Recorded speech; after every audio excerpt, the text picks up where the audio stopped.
What are these? So if you're new to medicine, you might be like, okay, we know what sodium chloride is, we know what potassium is, we know what bicarbonate is. What is this MEq per liter? So these are what you call milliequivalents. So this is, if you worked in a research lab, you probably don't see this used that often, but in hospital and pharmacology, you see this unit used a lot more. So what are milliequivalents? Well, what are equivalents? Milli referring to just like millimeter is a thousandth of a meter. Equivalent, so a milliequivalent is a thousandth of an equivalent. And this refers to normality. So normality, again, is like normal is, this is like your super chemistry term, so you might not have encountered this. It's related but slightly different from molarity. So it is related to molar, and this is chemistry.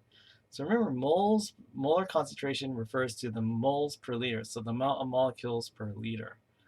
But normality is not just molarity, but multiplies it by the valence and how many ions are produced per molecule.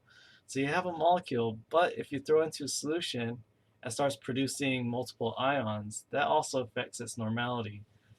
And normality, remember, it's not all ions are charged just +1 or -1.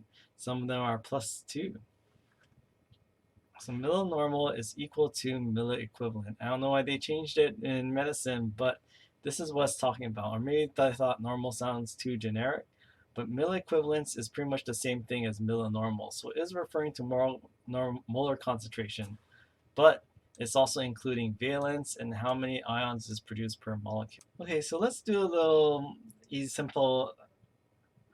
Okay, let's do some simple practice problems to help solidify this concept in your mind.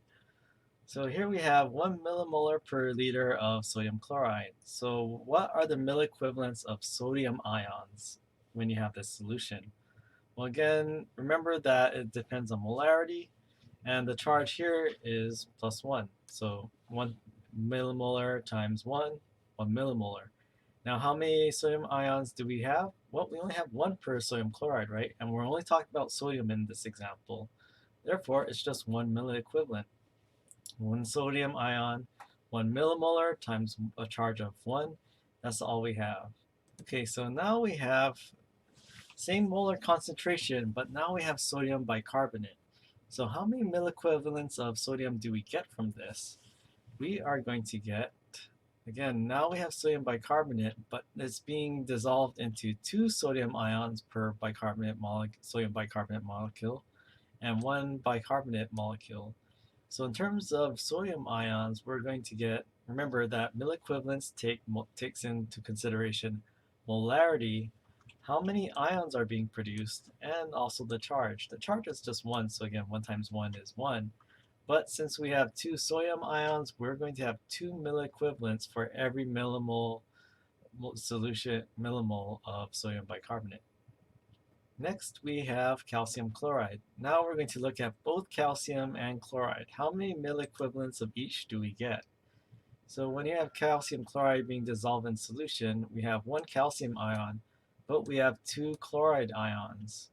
So we're actually going to have 2 milliequivalents of calcium. So this is where the valence is taking place. We only have 1 calcium ion per calcium chloride molecule, but because this has a charge of +2, they're going to have 2 milliequivalents of calcium by multiplying 2 times 1 times only 1 ion right here. Now chloride, so again, we have 2 chloride ions. So the thing is that when you're multiplying by the valence, we're not talking about negative, meaning you have a negative milliequivalent, no such thing. Now we're just talking about the absolute value of that for that valence. So what we have here is 2 chloride ions. Remember, how many ions are being produced does factor into normality and equivalence.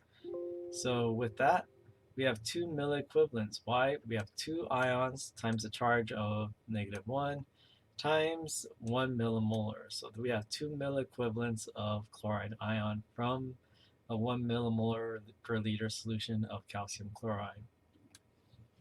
Okay, so now you all know what milliequivalents are. So you know what all these units are on these 4 panels of the Chem 7 panel. But remember, you also have glucose, blood, and creatinine. So we're not going to concentrate on what those are.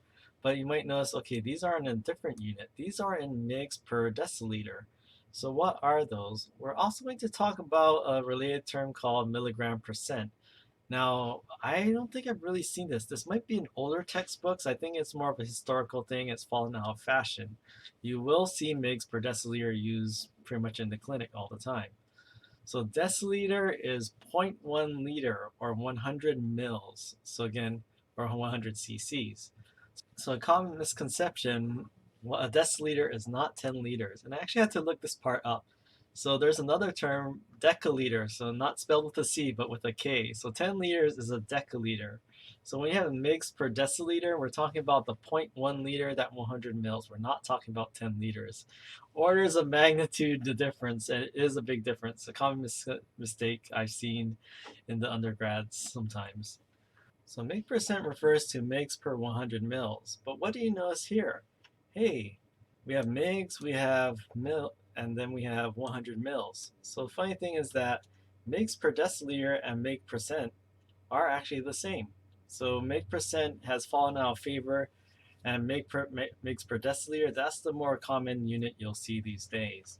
Now, this is where it gets a very kind of like, this can be easily misconstrued if you use make percent, and maybe this is a reason why it fell favor. Make percent is not the same as percent weight and volume. So percent weight per volume is a unit that's used especially with saline solution and IV solutions. A common IV solution is 0.9% sodium chloride. This is referring to weight, percent weight over volume. So whenever you have percent weight volume, it's talking about the grams of a solute over per 100 mils of solution. So when you have a 0.9% sodium chloride solution, it's 0.9 grams per 100 mils of water. Now, it is not the same as meg percent, because again, meg percent is actually per deciliter. So again, deciliter is actually, and with meg percent, what we have here is not grams, but milligrams. So 0.9% NaCl is actually 900 milligram percent. So maybe this is a reason why this is a more of an obsolete or rarely used term, because it could be easily confused with another unit of percentages. So these are the ones you'll probably see used more often.